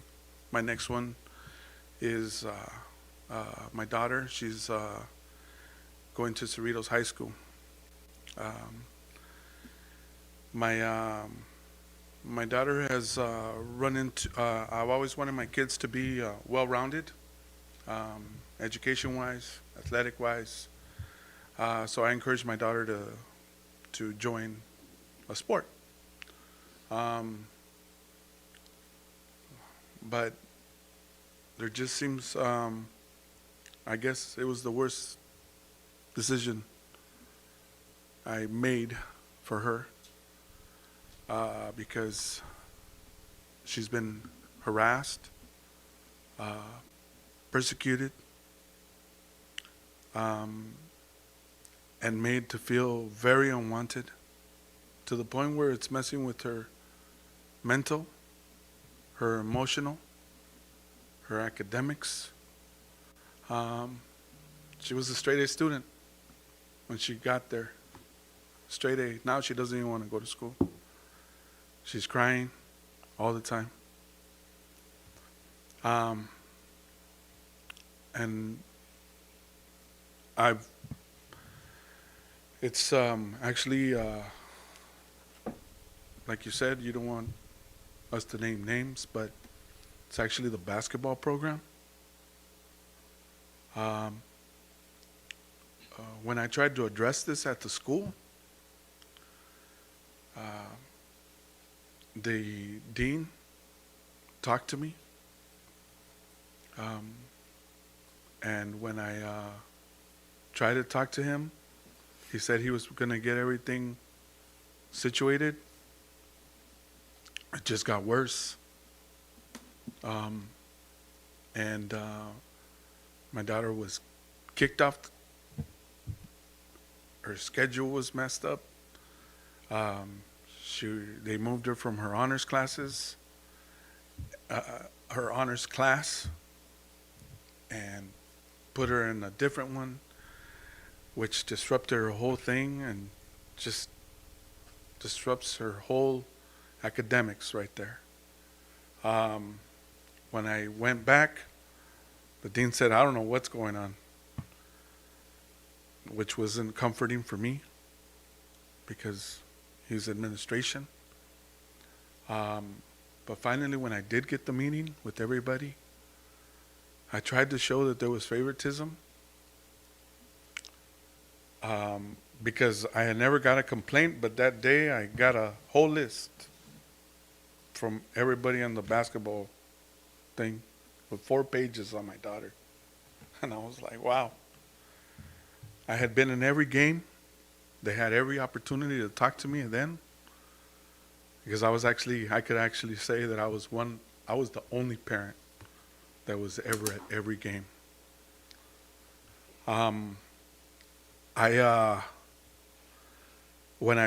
I try to bring something to their attention that I learned throughout the week of that complaint, which didn't even take long for me, I don't know why, for them, was something about drug use.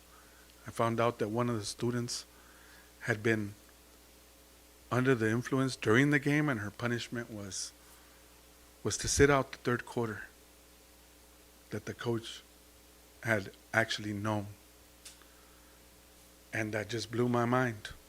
And when I tried to bring that up in that meeting, the dean said I was deflecting. And I said, no, sir, I'm not deflecting. I'm just trying to prove a point. That my daughter basically has a list here that basically says about her attitude, I guess.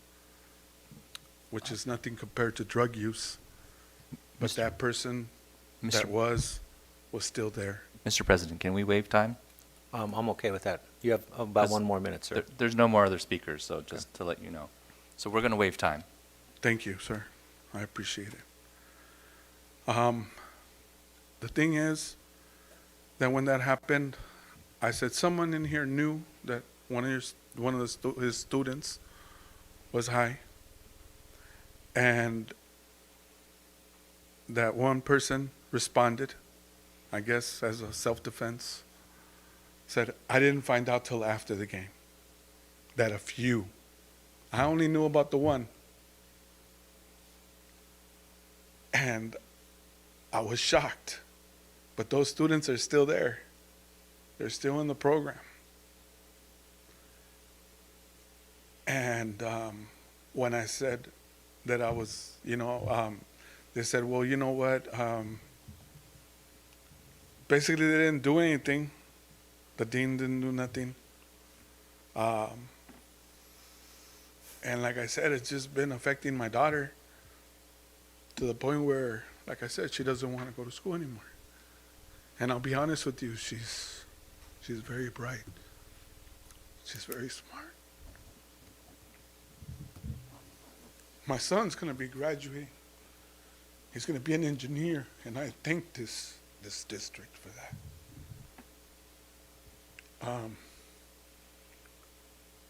And my daughter wanted to be an engineer.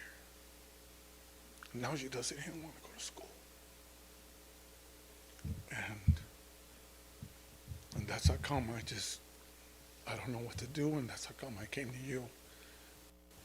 Because I remembered from back in my days when I used to actually come to these meetings a little bit more because I was a little bit more involved. I've actually met a few. I've actually met Mr. Apodaca, Dr. Apodaca, actually during a nutrition class that I took with Dr. Alexander. So, I mean, I just don't know what to do, and that's how come I'm here, and I need your help. Because I went and I tried to do everything right. I tried to talk to them, and then when I said, can I talk to the principal, he said no. They said, the dean is appraised. I mean, the principal is appraised of the situation. And it's basically like letting me know that by talking to him, that's it. And the staff in there was just smirking, like, because I said, this isn't going to stay here. And they're just like, as I come when I saw the thing about welcoming the parents and everything like that, I used to feel welcome. I felt welcome in Artesia. I felt welcome at my daughter's elementary, at Fatty. I felt welcome at Haskell. But I gotta say, I didn't feel welcome in Cerritos at all. And I don't know why. I'd like to just say that it was just favoritism, but I think that's putting it kindly. And I'm very sad to have come right here and say this, because like I said, I love this district. That's all I have to say. Mr. Morales, I want to thank you for coming here tonight, and I assure you that our superintendent and staff are going to look into this, and somebody will call you back. Thank you very much. And before you go, Dr. Apodaca. Thank you, Mr. President. I just wanted to make sure that, Mr. Morales, you gave us your contact information, your phone number, okay. We won't let this go, okay? You'll get a response, is what I'm trying to say from the district, okay? Thank you, sir. Thank you. Thank you for your courage. Okay, Clerk Nishi, no further comments? I don't see any other. Okay, consent calendar. May I have a motion to approve the consent calendar? So moved, Apodaca. Second by Sophia. Is there anyone who wishes to have any items removed for further discussion or questions? Seeing none, all those in favor? Aye. Any opposed? Motion passes 6-0. Action items. 1.1A, May I have a motion for the Board of Education to vote for no more than 6 names from the list of candidates or write-in candidates for the 2023 California School Boards Association Delegate Assembly election to be submitted to the California School Boards Association on or before March 15, 2023? And before we motion and second, we have one of our very own, Clerk Nishii, on the list. Want to congratulate him for that. Do we have a motion? So moved by Sophia. Second. Is there any public comment? I don't see any. Any board discussion? 6 of the 6. Seeing none, all those in favor? Aye. Any opposed? Motion passes 6-0. 2.4A, may I have a motion to publicly disclose the tentative agreement with the ABC Federation of Teachers, Local Number 2317, California Federation of Teachers, American Federation of Teachers, AFL-CIO, in accordance with provisions of AB 1200, and conduct a public hearing on the components of the disclosure. So moved, Apodaca. Second, Nishi. Dr. Zietlow. Thank you. So what you have before you is the requirements of AB 1200 that details out for us the cost of the agreement with our ABC Federation of Teachers unit, and then shows you that over a 3-year period so that you can see that we would be able to afford to do what we have worked to agree with our teachers. Thank you, Dr. Zietlow. Are there any public comments? Clerk Nishii. I don't see any. Any board discussion? Vice President Say. This is going to be applied to all 3. The question I have really, I just want to make sure that the rate that we pay our teacher or other staff is a competitive rate, so we can attract and retain the best teacher for ABC. I mean, do you believe this agreement will do that? So this is the hearing part that looks at us being able to afford that. But yes, in the next part, when we look at the actual TA and I walk through that, we do believe that some of the changes we've made will allow us to attract and retain the teachers that we are having a difficult time hiring at this time. Okay. I do believe we had a discussion about the CTE teacher. What is the maximum amount that we are paying the CTE teacher now? So that will be in the next item. That will be next item. Okay, same thing that I'm going to add. Then, one other thing I'm really concerned about, the client enrollment. Can we afford agreement in long term? When funding will be reduced, and because of the decline enrollment and the state budget deficit. So based on the projections that we have, this outlines the next 3 years of how we believe we will be able to afford to accommodate and implement this agreement. Last, I want to thank you, the staff and ABCFT, the team working together so hard on what I believe is a fair and compatible agreement.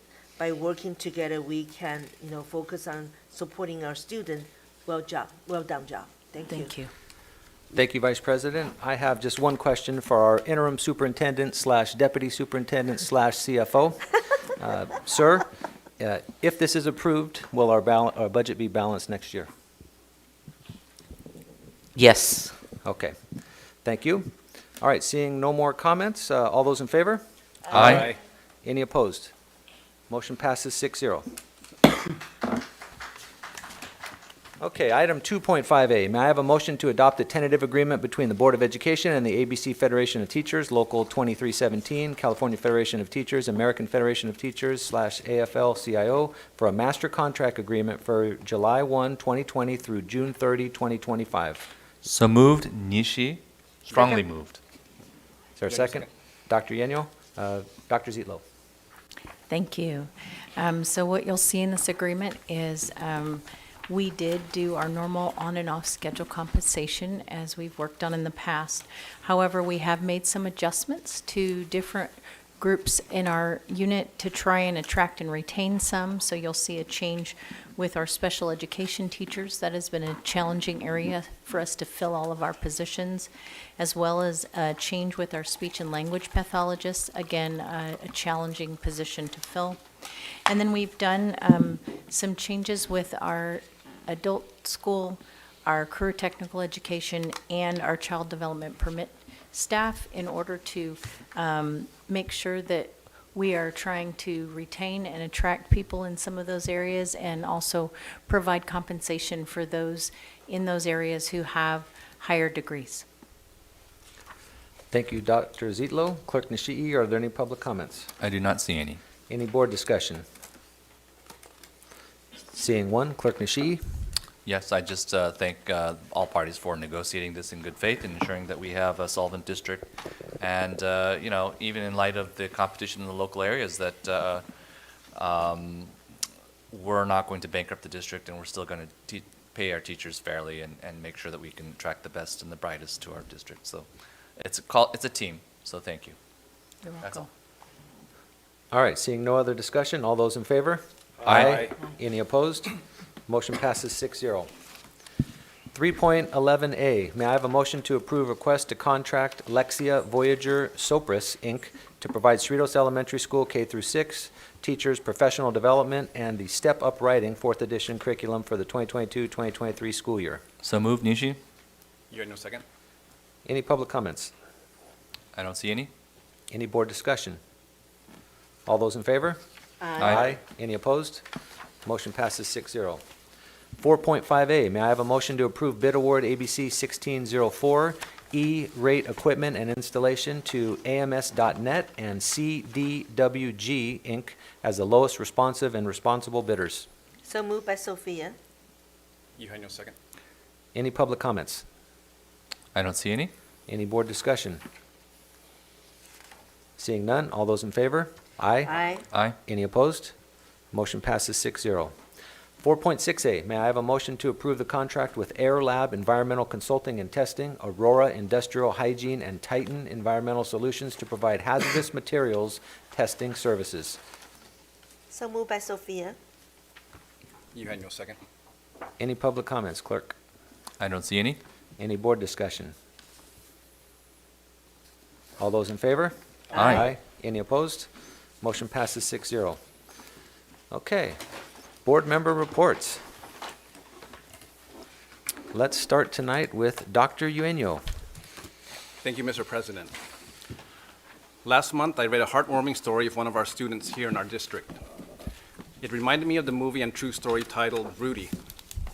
For those that are not familiar with the movie, Rudy Rudiger was a student from Holy Cross College trying to get accepted to Notre Dame University in Indiana so he could play football for the school.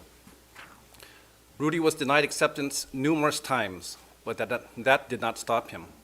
With his perseverance and belief in himself, not only did this 5'6" student with dyslexia get accepted to Notre Dame University, he was also granted acceptance onto their prestigious football team as a walk-on because of his hard work and determination. I believe we have our very own Rudy story here in our district.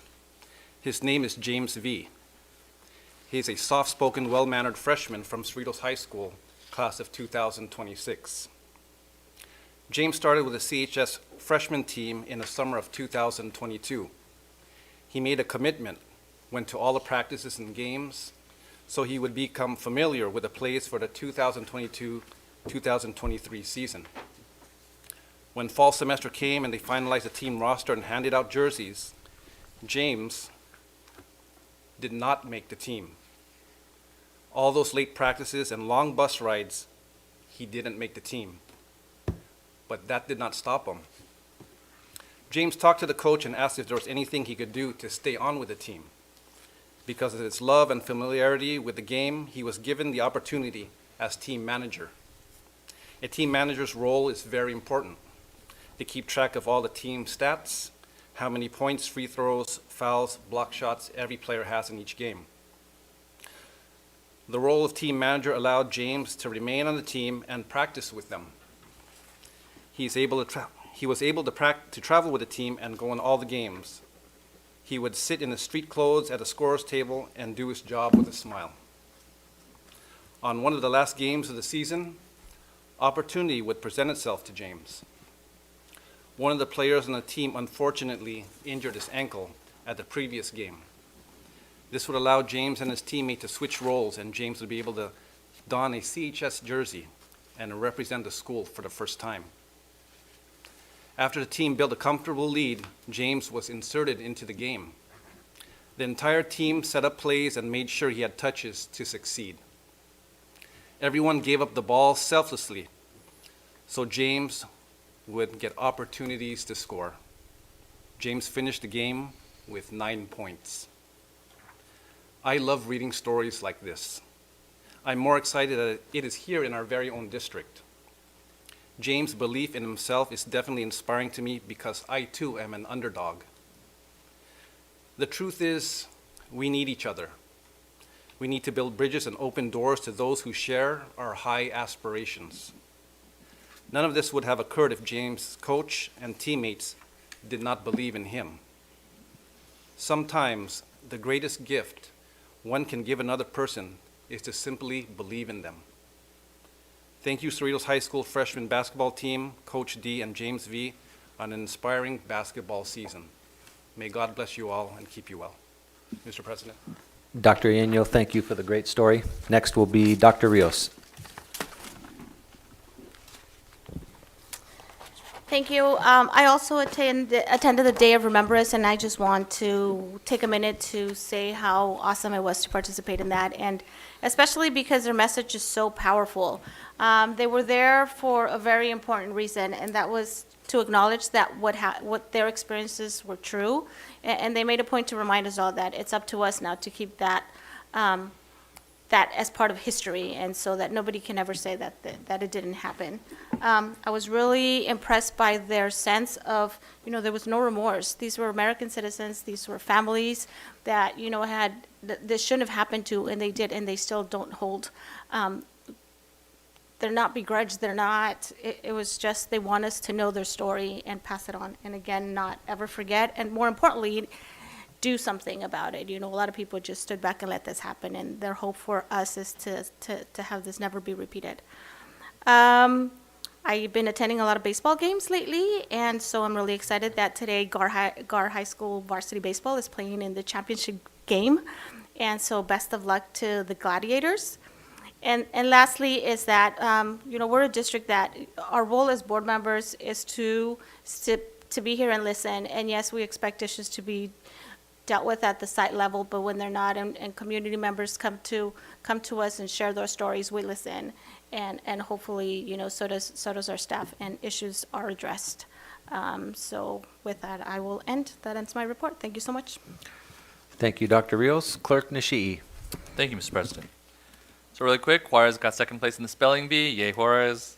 I'm going to be attending a AEC, so it's basically continuing education. So if any board member has ideas that they want to shape the future of American education in California, please give me some ideas, topics, things that are the hot issues. Teachers, if you have ideas that you want to influence the state of California, come on down and talk to me and get me information. This is a great part of the thing because, not like the Academy Awards where they pull you off and stop saying thank you. I have a lot of people to say thank you to, starting with Dr. Carol Castro for listening to the people and coordinating all of this. Audrey Rios, Christina Wise, Adrian Thomas, city councilmen all across the way, Danny DePaula from Hawaiian Gardens, Lauren Yokomizo from the Supervisor Han's office, who came, by the way, 2 days, not just one. This entire program has been amazing a lot of resources. Frank Yokoyama, Monica Manalo, our president, Brad Beach, Dr. Rios.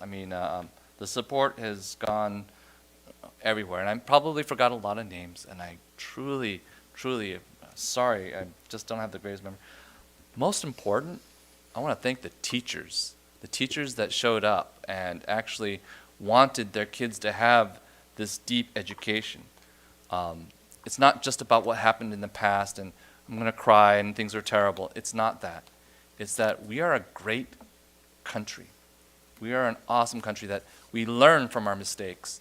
We learn, and having a deep understanding of our history, that this is the only program in the state or the country that I know of that does it on an organized level, where we teach all of our future leaders, all of the people that are going to stand up and fight and stand up and be leaders, stand up, be doctors, and and know that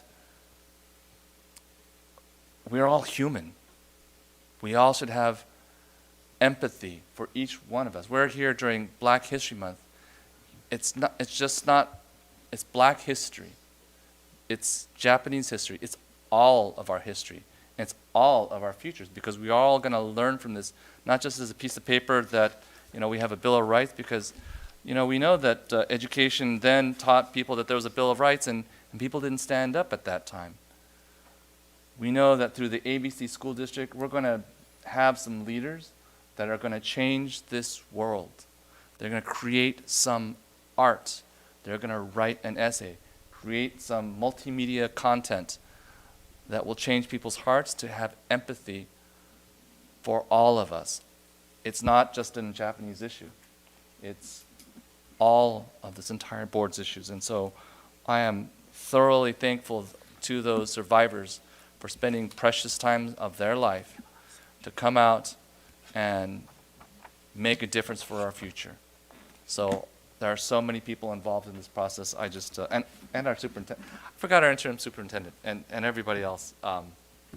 Again, I forgot many names, but thank you from the bottom of my heart for enabling and putting resources into making a better world. It's the education, and it's our character, and a great country that we live in.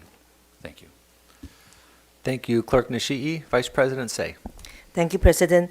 On February the 9th, attending one at Cigar High School, me and Dr. Rios and our clerk Nishii, we attended Gar High School opening house. Then one of the challenge for me is spelling bee. I always liked attending spelling bee with our former board member Maynard Law and City Speaker and Ms. Chen. We like to go there and we challenge each other, say who was spelling the wrong words. And we have a piece of paper on there. We kind of back and forth. That was the best one I like. And I remember when I went home, I talked to my daughter. Said, "Oh, I only can attend short period of time because Gar High also have opening house on that day." And my daughter said, "Do you remember I was at third place on spelling bee?" And you know what? I really like that because she still remembered the words that she misspelled. And she was time go back, she know how to correct that. It was A and E, the difference in that. She still remember that.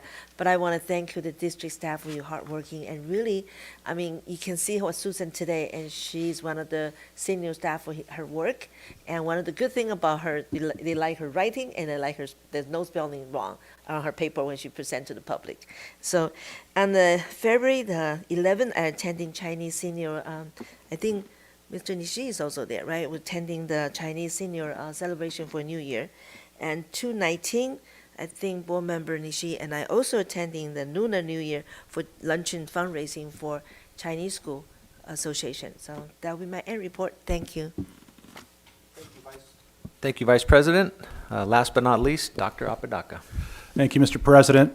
It's really quick, and you'll hear more about this as time goes on. I wanted to start planting the seed now. The wall that heals will be coming to our district. It'll actually be the only city in LA and Orange counties. And it'll be on display March 23rd through the 26th.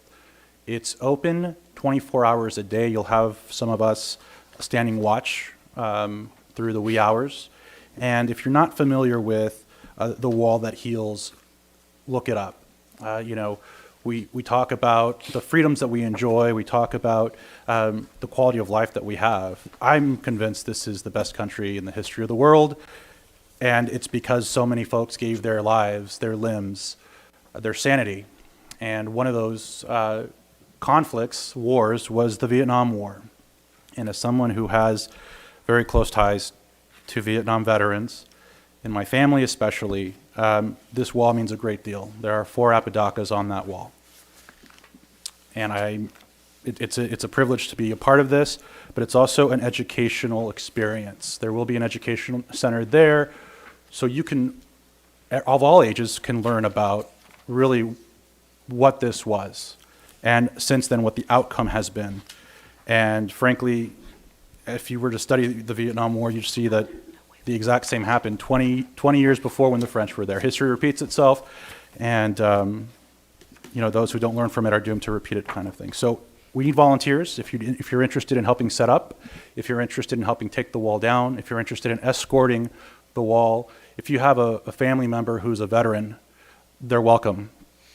If you are interested in learning more about it, please see me or contact the City of Hawaiian Gardens. I'd like to thank especially the City Council and the City Manager for making this happen. This is huge, especially for the veteran community. That said, I appreciate all the phone calls and emails and warm wishes. My mother, thank God, is stable and home and doing better. Stop asking because I mean, thank you, but stop asking because every time I think about it, I get a little emotional. My mom is doing okay, thank you. Do me a favor, if at no other time, I ask you for one, call your mom if you're still lucky to have her. Call her, text her, email her. You won't regret that you did. That's all I have. Thank you, Mr. President. Thank you, Dr. Apodaca. I'm glad to hear about your mom, and I'm looking forward to the wall. I will bring my wife, and I'll bring my dad if he's in town.